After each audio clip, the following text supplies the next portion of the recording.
بسم اللہ الرحمن الرحیم الرحمن علم القرآن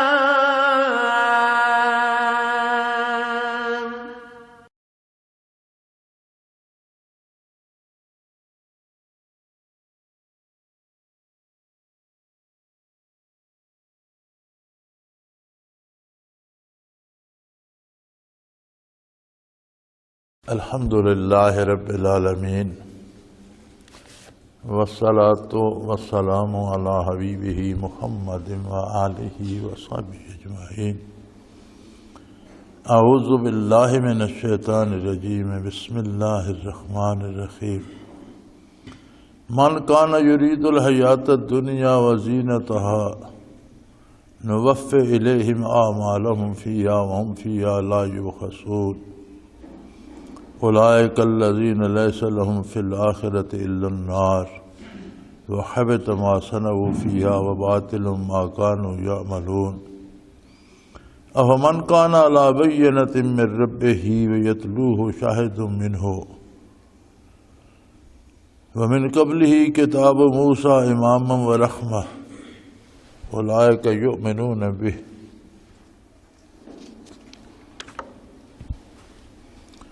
ومن یکفر بہ من الاحزاب فالنار موعدہ فلا تک فی مریۃ منہ انہ الحق من ربک ولکن اکثر الناس لا یؤمنون۔ ومن اظلم ممن افترى علی اللہ کذبا اولئک یعرضون علی ربہم ویقول الاشہاد ہؤلاء الذین کذبوا علی ربہم الا لعنۃ اللہ علی الظالمین۔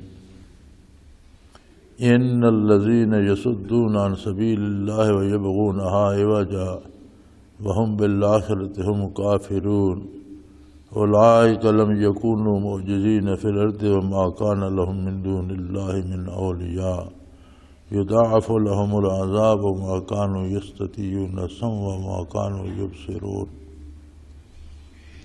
اولئک الذین خسروا انفسهم وضل عنهم ما کانوا یفترون۔ لا جرم انہم فی الآخرۃ هم الاخسرون۔ اللہم سبحانک لا علم لنا الا ما علمتنا انک انت العلیم الحکیم۔ مولایا صل وسلم دائما ابدا علی حبیبک خیر الخلق کلہم۔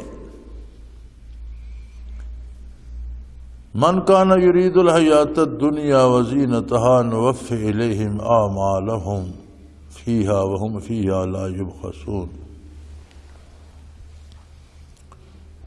فرمایا لوگوں کا عالم یہ ہے کہ جو کچھ کرتے ہیں بعض اوقات اچھے کام بھی کرتے ہیں، نیک کام بھی کرتے ہیں، ناجائز اور ناروا بھی کرتے ہیں، لیکن سب کا مقصد حصول دنیا ہوتا ہے۔ اگر چوری کرتے ہیں تو مقصد حصول دنیا ہے، رشوت کھاتے ہیں تو مقصد حصول دنیا ہے، سود کھاتے ہیں تو مقصد حصول دنیا ہے۔ چلو برائی پر تو دنیا مقصد ہے، بعض لوگ نیکی بھی دنیا کے لیے کرتے ہیں، نمازیں بھی لوگوں کو دکھانے کے لیے پڑھتے ہیں، کوئی نیک کام کرتے ہیں، راستہ بنوا دیتے ہیں، کنواں بنوا دیتے ہیں عوامی فائدے کے لیے، اسپتال بنوا دیتے ہیں، مقصد اس سے بھی دنیاوی فائدہ ہوتا ہے۔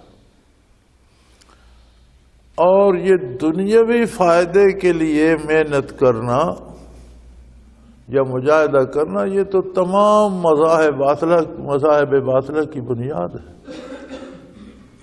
سوائے دین حق کے جتنے باطل مذاہب ہیں، آپ ان کی جو انہوں نے عبادات کے نام پہ چیزیں گھڑ رکھی ہیں یا پوجا پاٹ کے نام پہ جو چیزیں بنا رکھی ہیں ان کو بھی دیکھیں تو ان سب کا ماحصل یہ ہوگا کہ دنیا کا فلاں کام ہو جائے گا، یہ پوجا کرو گے تو بیماری چلی جائے گی، یہ کرو گے تو دولت مل جائے گی، یہ کرو گے تو اولاد ہو جائے گی۔ مقصد حصول دنیا ہوتا ہے۔ بعض لوگ بڑے بڑے کام کرتے ہیں لیکن مقصد شہرت ہوتا ہے، لوگ مجھے اچھا کہیں، پھر لوگ مجھے کو ووٹ دیں، پھر مجھے اقتدار مل جائے۔ تو فرمایا جو لوگ دنیا کے لیے محنت کرتے ہیں، جیسا کہ ارشاد نبوی ہے علی صاحب الصلاۃ والسلام، انما الاعمال بالنیات او کما قال رسول اللہ صلی اللہ علیہ وسلم، اعمال کا مدار نیتوں پر ہے۔ عمل آپ نے جو کیا وہ کس لیے کیا؟ رضائے باری کے لیے کیا، آخرت کے لیے کیا، یا دنیاوی شہرت یا دنیاوی مال کے لیے کیا؟ اور دنیا میں عجیب عجیب ہوتا ہے۔ اب تو یہ رواج ہو گیا ہمارے پورے ملک میں، کہیں کوئی راستہ بنا ہوا دیکھیں تو کسی M P A M N A کا بورڈ لگا ہوا ہے، اس نے بنوا دیا فلانے کی روڈ۔ اچھا ہوتا یہ ہے کہ اس پہ جو پیسے خرچ ہوتے ہیں وہ اس کے گھر سے نہیں ہوتے کہ اس نے اپنی جیب سے دیے تو اس کی روڈ بن گئی، وہی ہوتے ہیں جو غریب عوام ٹیکس دیتے ہیں۔ اور پھر مزے کی بات یہ ہے کہ اس میں سے وہ خود کھا بھی جاتے ہیں، عوامی کے پیسے اس میں سے کھا بھی لیا، کم از کم آدھا تو کھا جاتے ہیں، جو آدھا بچتا ہے اس کی کوئی سڑک سی بنا دی، اس پر احسان بھی دھرا کے دیکھو میں نے تمہارے لیے سڑک بنائی، اس پر پھر اپنے نام کا ایک بورڈ بھی لگا دیا، اور بے شمار کام سارے۔ تو یہ حصول دنیا کے لیے، شہرت کے لیے، اقتدار کے لیے کوئی نیکی بھی کرے تو وہ نیکی نہیں ہے۔ نیکی وہ ہے جو اللہ کی رضا کے لیے کی جائے۔ لیکن اللہ ایسے کریم ہے کہ جو کوئی اچھا کام دنیا کے لیے بھی کرتا ہے اس کو محروم نہیں فرماتے۔ فرماتے ہیں من کان یرید حیات الدنیا وزینتها نوفی الیہم اعمالہم فیہا وہم فیہا لا یبخسون۔ جو لوگ دنیا کے لیے بھلائی کرتے ہیں، اچھے کام کرتے ہیں کہ میری شہرت ہو، یا لوگ میرے پیچھے لگیں، یا لوگ مجھے اپنا بڑا بنا لیں، یا میرے پاس دولت آ جائے، مقصد دنیا ہوتی ہے، تو اللہ کریم ان کے اچھے کام بھی ضائع نہیں کرتے، انہیں پورا پورا اس کا بدلہ دنیا میں ہی دے دیتے ہیں کہ تمہارا مقصد دنیا تھا، تم اپنا بدلہ نیکی میں لے لو۔ وَهُمْ فِيهَا لَا يُبْخَسُونَ، ان کی بھی کوئی حق تلفی نہیں کی جاتی۔ اگر کوئی بھلا کام کرتا ہے اور کرتا آخرت کے لیے نہیں دنیا کے لیے ہے تو اس کا اجر اس کو دنیا میں دے دیا جاتا ہے، شہرت کی صورت میں، یا کوئی بیماری ٹال کر، یا کوئی صحت عطا کر، کسی نہ کسی طرح۔ اور وہ بھی اللہ کریم فرماتے ہیں جتنی اس کی نیکی ہوتی ہے اتنا پورا پورا دیا جاتا ہے، اس میں سے کم نہیں کیا جاتا، وہ دنیا میں مل جاتا ہے۔ اور جتنے مذاہب باطلہ ہیں ان سب کی بنیاد اس پر ہے کہ کوئی چیز وہ عبادت یا پوجا یا پرستش کے نام پہ کرتے تو مقصد دنیا ہوتا ہے۔ اچھا کام بھی کرتے ہیں، کنویں بنوا دیتے ہیں، اسپتال بنوا دیتے ہیں، لوگوں کو اس سے فائدہ ہوتا ہے، وہ نیکی کا کام ہے، لیکن کرنے والے نے دنیاوی شہرت کے لیے کیا، یا دنیاوی فائدے یا پیسہ کمانے کے لیے کیا، تو جو اس کا مقصد ہے وہ دنیا میں تو پورا کر دیا جاتا ہے، اور کوئی ان کے اعمال میں بھی کوئی کمی نہیں کی جاتی، جتنا وہ نیکی کرتا ہے اتنا اس کو بدلہ دے دیا جاتا ہے۔ لیکن حق یہ ہے اولئک الذین لیس لہم فی الآخرۃ الا النار، حق یہ ہے کہ دنیا تو چند روزہ ہے، بسر ہو جائے گی، ایسے لوگ جب آخرت میں جائیں گے تو سوائے آگ کے ان کے لیے کچھ نہیں ہوگا۔ اور جو نیکیاں کی تھیں دنیاوی شہرت حاصل کرنے کے لیے، یا عہدہ حاصل کرنے کے لیے، یا شابہ کروانے کے لیے، ان کا اجر تو دنیا میں مل گیا۔ اب آخرت میں جائیں گے تو آخرت کے لیے تو کچھ کیا نہیں، اللہ کی رضا کے لیے تو کیا نہیں، اتباع رسالت کے لیے تو کیا نہیں، تو آخرت میں ان کے حصے میں صرف آگ ہوگی۔ وَحَبِطَ مَا صَنَعُوا فِيهَا وَبَاطِلٌ مَا كَانُوا يَعْمَلُونَ، اور وہ جو دنیا میں کرتے رہے تھے سب برباد ہو گیا، وہ سارا ضائع ہو گیا، کیونکہ اس کا اجر انہوں نے دنیا میں وصول کر لیا، آخرت میں آئے تو خالیات۔ تو فرمایا اس سے بڑا خسارہ کیا ہے کہ ایک آدمی ساری زندگی محنت کرتا رہے، کوشش کرتا رہے۔ یہی اب الیکشن کا زمانہ ہے، دیکھ لو ایک ایک بندے کی منت سماجت ہو رہی ہے، بندوں کے پیر چھو رہے ہیں لیکن اللہ کے فرض نمازیں بھی ادا نہیں کرتے۔ دنیا کے لیے تو بندوں کے پاؤں کو چھو رہے ہیں، آخرت کے لیے سجدہ بھی نہیں کرتے، اور پھر جب بن جاتے ہیں پھر بڑی شہرت ہوتی ہے، پھر انہی لوگوں کو جن کے پیر چھوتے تھے پھر ان کے سر پر پاؤں رکھنا بھی گوارا نہیں کرتے۔ تو فرمایا دنیا کے حصول کے لیے جو نیکی کرتا ہے وہ تو مذاہب باطلہ کی پیروی کر رہا ہے، حق کی پیروی تو نہیں کر رہا۔ حق تو یہ ہے کہ جو کیا جائے وہ اللہ کی رضا کے لیے کیا جائے، وہ اللہ کے نبی کے اتباع اور تعمیل ارشاد کے لیے کیا جائے۔ تو پھر آخرت میں جب آتے ہیں تو قبر میں جب آتے ہیں تو سوائے آگ کے ان کے لیے کچھ نہیں ہوتا، اور وہ زندگی بھر جو کرتے رہے وہ برباد ہو جاتا ہے، اس کی کوئی حیثیت نہیں رہتی۔ أَفَمَنْ كَانَ عَلَى بَيِّنَةٍ مِّن رَّبِّهِ وَيَتْلُوهُ شَاهِدٌ مِّنْهُ مِّن قَبْلِهِ كِتَابُ مُوسَىٰ إِمَامًا وَرَحْمَةً۔ فرمایا تقابل کر کے دیکھ لو کہ ایک شخص دنیا کے حصول کے لیے بڑی محنت کرتا ہے، رات دن تقریریں کرتا ہے، جلسے کرتا ہے، پیسے خرچ کرتا ہے، مقصد حصول دنیا ہے۔ دوسرا محنت کرتا ہے لیکن وہ اللہ کی رضا کے لیے کرتا ہے، پھر وہ روشن دلائل پر ہے، اس کے پاس اللہ کی کتاب ہے، اللہ کا قرآن ہے، اللہ کا رسول ہے، اللہ کے نبی کے ارشادات ہیں، وہ ایک واضح راستے پر ہے، اللہ کی طرف سے اسے کتاب ملی ہے جسے پڑھتا ہے، جس کے مطابق عمل کرتا ہے، اور پھر اللہ کی طرف سے ایک گواہ بھی اس کے ساتھ ہے، کتاب کے ساتھ گواہ بھی ہے اللہ کا رسول صلی اللہ علیہ وسلم جس نے یہ کتاب ہم کو پہنچائی۔ براہ راست اللہ سے کسی نے نہیں لی، براہ راست وہی صرف نازل ہوئی حضور اکرم صلی اللہ علیہ وسلم پر، اور آپ نے فرمایا یہ اللہ کی کتاب ہے، آسمانی کتاب بھی ہے، ساتھ رسول اللہ صلی اللہ علیہ وسلم جیسی ہستی، قرآن پہ صرف ایک ہستی گواہ ہے، وہ ہے محمد الرسول اللہ صلی اللہ علیہ وسلم، کوئی دوسرا گواہ نہیں کہ کسی نے وہی سنی ہو، صرف حضور نے سنی اور آپ نے لکھوائی، اور آپ نے فرمایا یہ قرآن ہے، یہ اللہ کی کتاب ہے۔ وہ جو اس پہ عمل کرتا ہے، جو حضور کی تعلیمات پہ عمل کرتا ہے، جو آسمانی کتاب پہ عمل کرتا ہے، بھلا جو شخص ان چیزوں کا انکار کر کے میں دنیا کے پیچھے لگا ہوا عمر ضائع کر رہا ہے، وہ اس کے برابر کیسے ہو سکتا ہے؟ اور یہ کوئی پہلی بار نہیں کہ اللہ کی طرف سے کتاب نازل ہوئی، تم لوگ سب جانتے ہو موسیٰ علیہ السلام پر کتاب من قبل ہی کتاب موسیٰ علیہ السلام پر کتاب نازل ہوئی تھی، اماما و رحمہ، وہ رہنما بھی تھی، وہ کتاب پیشوا بھی تھی، راہبری بھی فرماتی تھی، اور اللہ کی رحمت کا خزانہ بھی تھی۔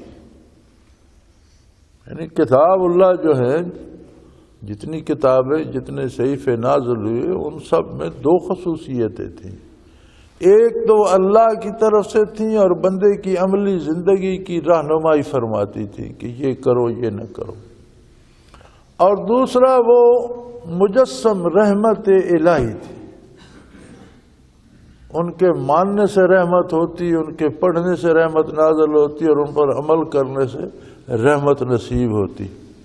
اولئک یؤمنون بہ، اور وہ لوگ جو ان پر ایمان رکھتے ہیں اللہ کی کتابوں پر، ومن یکفر بہ من العذاب فالنار موعدہ،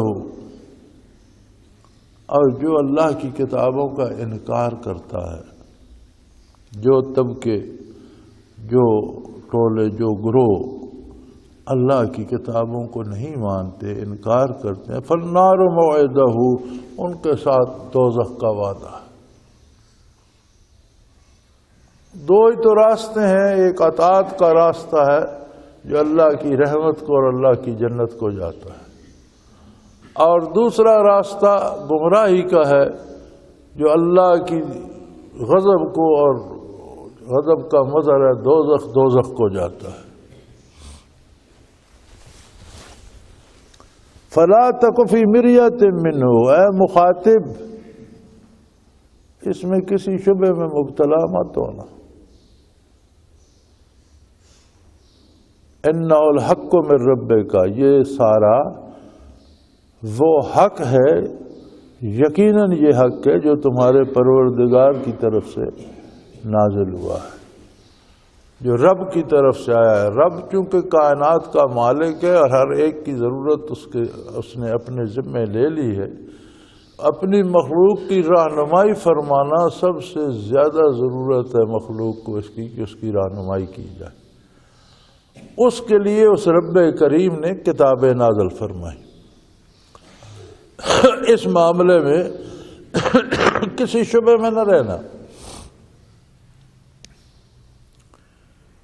اور پورا 30 پارے قرآن، سیاستہ ذخیرہ احادیث، تعامل رسول اللہ صلی اللہ علیہ وسلم، تعامل صحابہ، تابعین، تبع تابعین، سلف صالحین، اتنی مخلوق کا اس پر عمل کرنا، ایمان لانا، پھر حیرت ہوتی ہے اس بندے پہ جو خود کو مسلمان بھی کہتا ہے، کلمہ بھی پڑھتا ہے، اور پھر کہتا ہے یار جب جائیں گے تو دیکھیں گے، کس نے دیکھا ہے، پتہ نہیں کیا ہوگا کیا نہیں ہوگا۔ کمال ہے، ابھی تمہیں یقین نہیں آیا کہ کیا ہوگا کیا نہیں ہوگا۔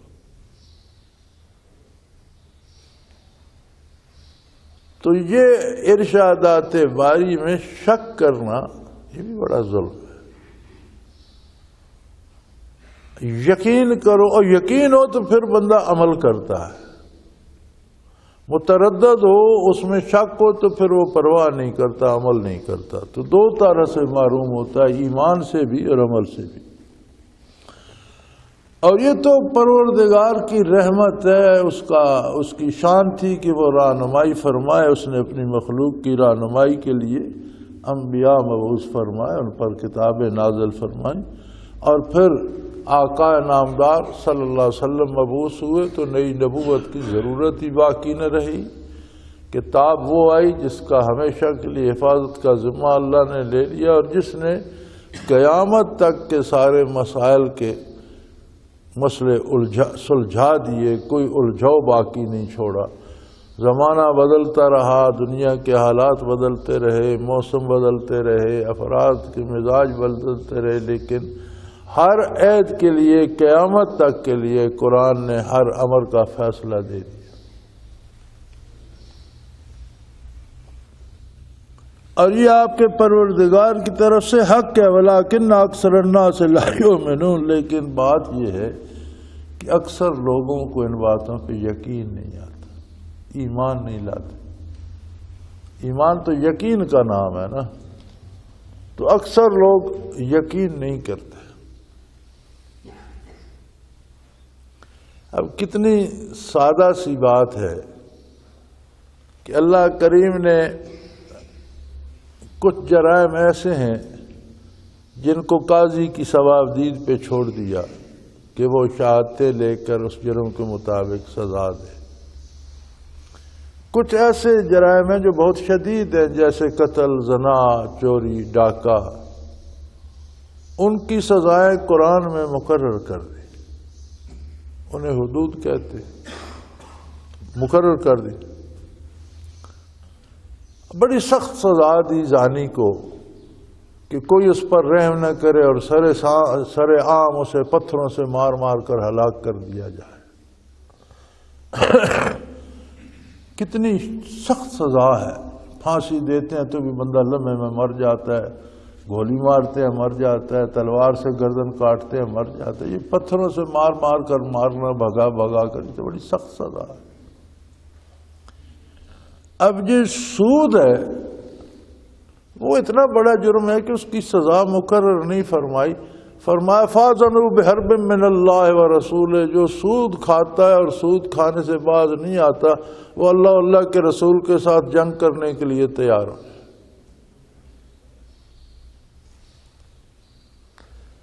اب جس بندے کو اس اللہ کے اس حکم پر یقین ہے،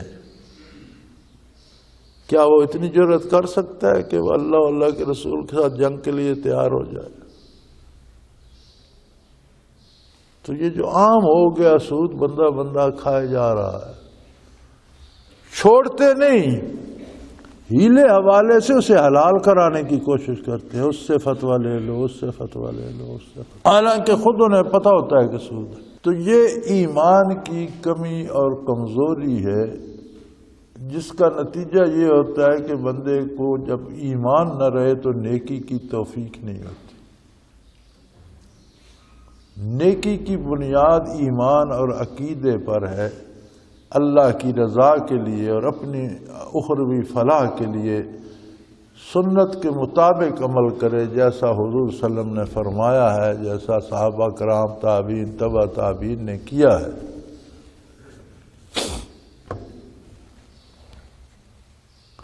یہاں تو مقابلہ اللہ کے رسول صلی اللہ علیہ وسلم سے ہے۔ امام مالک رضی اللہ رحمۃ اللہ تعالی علیہ سے کسی نے سوال کیا تھا کہ سب سے بدترین شخص کون ہے، سب سے زیادہ کمینہ اور رذیل کون ہے دنیا میں؟ انہوں نے فرمایا جو صحابہ کبار پہ تنقید کرتا ہے۔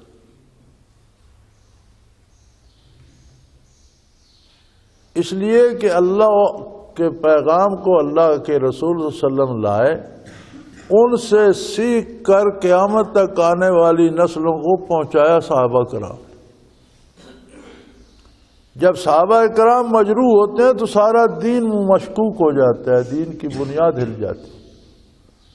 جو صحابہ کرام پہ طنز کرتا ہے اس نے گویا دین کی بنیاد اکھیڑ ڈالی۔ اس سے برا شخص دنیا میں کوئی نہیں ہو۔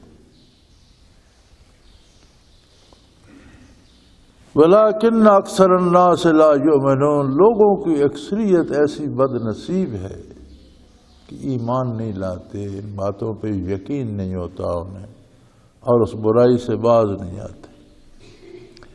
پھر کوشش یہ کرتے ہیں کہ برائی کو جائز کروایا جائے۔ پھر ایسے مولوی بھی مل جاتے ہیں جو پیسے لے کر فتویٰ لکھ دیتے ہیں۔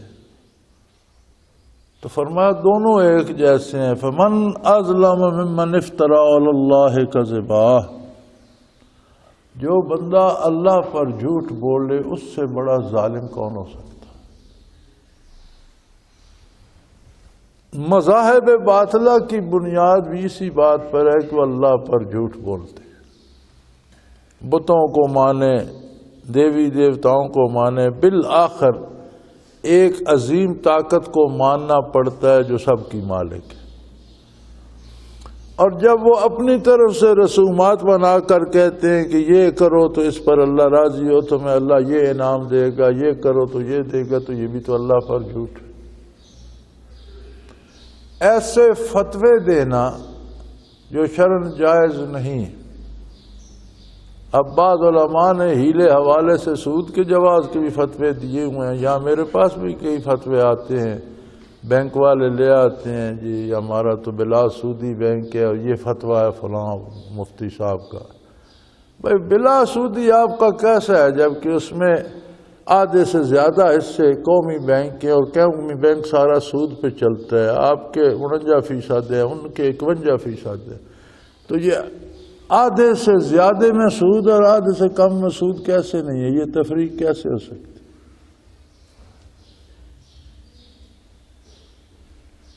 تو یہ تو ممکن ہی نہیں۔ ہاں تم لوگوں کو دھوکہ دے رہے ہو کہ ہمارا بلا سودی ہے جی، لیکن کرتے سود ہی پہ ہو، اور تمہیں بھی وہی قومی بینک جو ہے ہر بار وہی تمہیں بتاتا ہے کہ اتنے ریٹ طے کرو، تو وہ کر دیتے ہو، کبھی 2 روپے کم رکھ لی، کبھی 2 زیادہ۔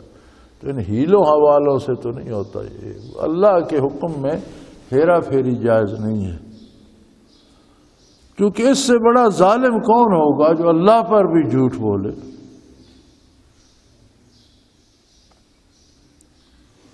اولئک یعرضون علی ربہم ویقول الاشہاد ہؤلاء الذین کذبوا علی ربہم۔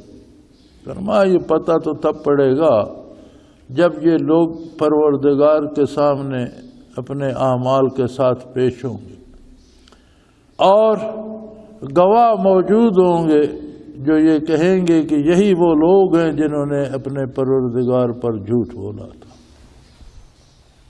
اللہ کے فرشتے تو گواہ موجود ہیں، خود بندے کے اعضاء، ہاتھ، پاؤں، آنکھ، ناک، کان، جلد، یہ گواہ بن جائیں گے کہ اس نے یہ کام ہم سے لیا، اس نے اللہ پر جھوٹ بولا، غلط کرتا تھا اور اس کے جواز کے فتوے بھی لے آتا تھا اور کہتا تھا یہ جائز ہے۔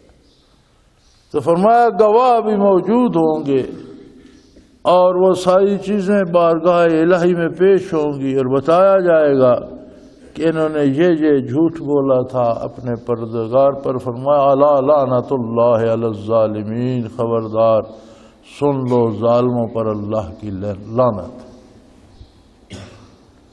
لعنت ہوتی ہے رحمت سے کلی محرومی، کوئی کم یا زیادہ رحمت کا کوئی ذرا نصیب نہ ہونا لعنت ہوتی ہے کہ رحمت الہی سے مکمل دور۔ تو فرمایا ایسے ظالموں پر جو اللہ کریم پر جھوٹ بولتے ہیں اللہ کی لعنت ہوگی، اس لیے کہ الذین یصدون عن سبیل اللہ ویبغونها عوجا، یہ ایسے لوگ ہیں کہ اللہ کی راہ سے روکتے ہیں۔ مذاہب باطلہ تو فرضی مذہب بنا کر اللہ کی راہ سے روکتے ہیں، اور جھوٹے فتوے، غلط فتوے دینے والے اللہ پر جھوٹ باندھ کر اللہ کی راہ سے روکتے ہیں۔ وَيَبْغُونَهَا عِوَجًا، اور ٹیڑھا پن تلاش کرتے ہیں، ہیلے حوالے نکالتے ہیں اور چور دروازے نکالتے ہیں۔ وَهُمْ بِالْآخِرَةِ هُمْ كَافِرُونَ، در حقیقت یہ آخرت کے منکر ہیں، یہ آخرت کو انہوں نے مانا ہی نہیں۔ اگر آخرت پہ یقین ہوتا تو ہیلے حوالے کر کے برائیوں کے لیے جواز پیدا نہ کرتے۔ ان کا یہ عمل اس بات کا گواہ ہے کہ ان کا آخرت پر ایمان ہی نہیں ہے، یقین ہی نہیں ہے۔ اولئک لم یکونوا معجزین فی الارض وما کان لهم من دون اللہ من اولیاء یضاعف لهم العذاب ما كانوا یستطیعون السمع وما كانوا یبصرون۔ ان سارے ہیلوں حوالوں کے باوجود یہ دنیا میں بھی اپنی مرضی نہیں کر سکتے، ہوگا وہی جو اللہ چاہتا ہے۔ دنیا میں بھی اللہ کی نافرمانی کر کے، مختلف ہیلے حوالے کر کے، جھوٹ بول کے اللہ کے احکام کو، کسی کو وہ بیمار کرنا چاہتا ہے تو یہ اسے روک نہیں سکتے، کسی کی وہ روح قبض کرنا چاہتا ہے تو یہ روک نہیں سکتے، کسی کو صحت دینا چاہتا ہے تو یہ کوئی روک نہیں سکتے۔ یہ مقابلہ نہیں کر سکتے تقدیر الہی کا، ہوتا وہی ہے جو اللہ کریم چاہتے ہیں، اور کوئی اللہ کے سوا ان کا ایسا مدد کرنے والا نہیں ہے جو احکام الہی کو روک دے اور ان کی خواہشات پر عمل ہو، ایسا ہوتا بھی نہیں، ہوتا وہی ہے جو اللہ کریم چاہتے ہیں۔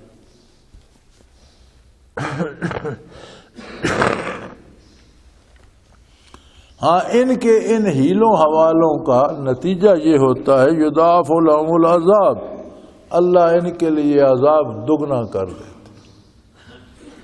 ایک عذاب تو جرم کرنے کا ہو گیا، اور ایک اس جرم کا غلط جواز پیدا کرنے کا اور اللہ کریم کے ذمہ جھوٹ لگانے کا، جھوٹ بولنے کا اللہ پر، تو ان کے عذاب تو اللہ دگنے کر دیتا ہے۔ ما کانوا یستطیعون السمع وما کانوا یبصرون، اور جس پر اللہ کریم عذاب نازل کر دیتے ہیں اس کے نہ کان کام کرتے ہیں نہ آنکھیں کام کرتی ہیں، پر اسے بھلا برا نظر نہیں آتا، پھر اسے کچھ سنائی نہیں دیتا۔ بظاہر تو کان ہوتے ہیں، بات سنتا ہے، لیکن بھلے کی بات، آخرت کی بات اس کے پلے نہیں پڑتی، جیسے اس کے کان ہیں ہی نہیں۔ بظاہر تو جانوروں کی طرح چیزیں دیکھتا ہے، لیکن حق کو نہیں دیکھ سکتا۔ اللہ کریم یہ سزا انہیں دنیا میں دے دیتے ہیں کہ انہیں حق سننا بھی نصیب نہیں ہوتا اور حق کو دیکھنا بھی نصیب نہیں ہوتا۔ اولئک الذین خسروا انفسهم، یہی وہ لوگ ہیں جنہوں نے اپنے آپ کو دھوکہ دیا، اپنے آپ کو خسارے میں رکھا اور خود اپنے ہاتھوں اپنا نقصان کر لیا۔ لا جرم انہم فی الآخرۃ هم الاخسرون، اور اس میں کوئی شبہ نہیں کہ آخرت میں یہ سب سے زیادہ خسارے میں، سب سے زیادہ نقصان میں یہ لوگ ہوں گے کہ جو بظاہر بڑے پارسا بھی بنے رہے اور بڑے دیندار بھی بنے رہے اور بڑے نیکی کرنے کی شہرتیں بھی کماتے رہے، لیکن ہوا کچھ بھی نہیں، اور آخرت میں الٹے اللہ پر جھوٹ بولنے کا مجرم ٹھہرائے گئے اور سخت سزا، دوگنی سزا ہوگی، تو سب سے زیادہ خسارے میں ہوں گے۔ ان کے مقابلے میں کچھ لوگ ہیں، وہ لوگ ان الذین آمنوا وعملوا الصالحات واخبتوا الی ربہم، وہ لوگ جو ایمان لائے، پھر نیک کام کیے اور پورے خلوص دل سے، پوری عاجزی سے، پورے خشوع و خضوع سے اللہ کے روبرو کیے۔ تین شرطیں لگائی ہیں۔ ایمان و یقین پہلی شرط۔ ایمان کے ساتھ قرآن کریم میں بیشتر مقامات پر عمل الصالحات کی قید ہے کہ ایمان وہ ہے کہ بندے کو نیکی پہ مجبور کر دے، اسے اس قدر آخرت کا یقین ہو کہ اللہ و اللہ کے رسول کے احکام کو چھوڑ نہ سکے، ان پر عمل کرے۔ بتقاضۂ بشریت غلطی ہو جائے تو اللہ کریم کی مغفرت اسے کافی ہے بخشنے کے لیے، لیکن جان بوجھ کر نہ کرے، جان بوجھ اپنی پوری کوشش کرے اور خلوص دل سے کرے، دکھاوے کے لیے نہ کرے۔ وَأَخْبَتُوا إِلَىٰ رَبِّهِمْ، اپنے پروردگار کے سامنے پوری عاجزی، پورے خلوص سے جھک جائے کہ ہمیں اللہ کی اطاعت کرنی ہے، اللہ کے حبیب صلی اللہ علیہ وسلم کی اطاعت کرنی ہے۔ اولئک اصحاب الجنہ ہم فیہا خالدون، ایسے لوگ جنت میں رہنے والے ہیں اور جہاں وہ ہمیشہ ہمیشہ ہمیشہ رہیں گے۔ تو تین چیزیں ارشاد فرمائی گئیں یہاں۔ ایمان لائے، ایمان کی دلیل یہ ہے کہ اس کے کام اللہ کے رسول کے حکم کے مطابق ہو جائے۔ عمل الصالحات، ہر وہ عمل صالح ہے جو اللہ کے رسول صلی اللہ علیہ وسلم کے حکم کے مطابق ہو۔ ایمان لائے، عملی زندگی میں تبدیلی آ جائے، حضور کا اتباع اختیار کر لے اور دکھاوے کے لیے نہ ہو، خلوص دل سے اللہ کی رضا کے لیے ہو۔ جن لوگوں میں یہ تین شرطیں پائی جائیں گی وہ تو جنت کے رہنے والے اور جنت میں ہمیشہ ہمیشہ رہیں گے۔ ان دونوں طبقوں کی مثال ایسی ہے، مثل الفریقین کالأعمی والأصم والبصیر والسمیع، ان دونوں طبقوں کی مثال ایسی ہے جیسے ایک اندھا بھی ہو، بہرا بھی ہو اور دوسرے کی آنکھیں بھی ٹھیک ہوں اور کان بھی ٹھیک ہوں۔ یعنی جس نے اللہ کے رسول کی نہیں سنی، اللہ کے رسول کے احکام کی پرواہ نہیں کی، اس سے بڑا اندھا اور بہرا کون ہوگا؟ اور جس کی بظاہر آنکھیں نہ بھی ہوں لیکن وہ کان نہ بھی سنتے ہوں، لیکن وہ اطاعت اللہ کے رسول کی کرتا ہو، تو سننے والی بات، دیکھنے والی بات اس نے دیکھ بھی لی، اس نے سن بھی لی۔ یہ اندھے اور بہرے دل کے اندھے ہیں، دل کے بہرے ہیں۔ اور اطاعت شعار دل کے بینا بھی ہیں، دل کے سننے والے بھی ہیں۔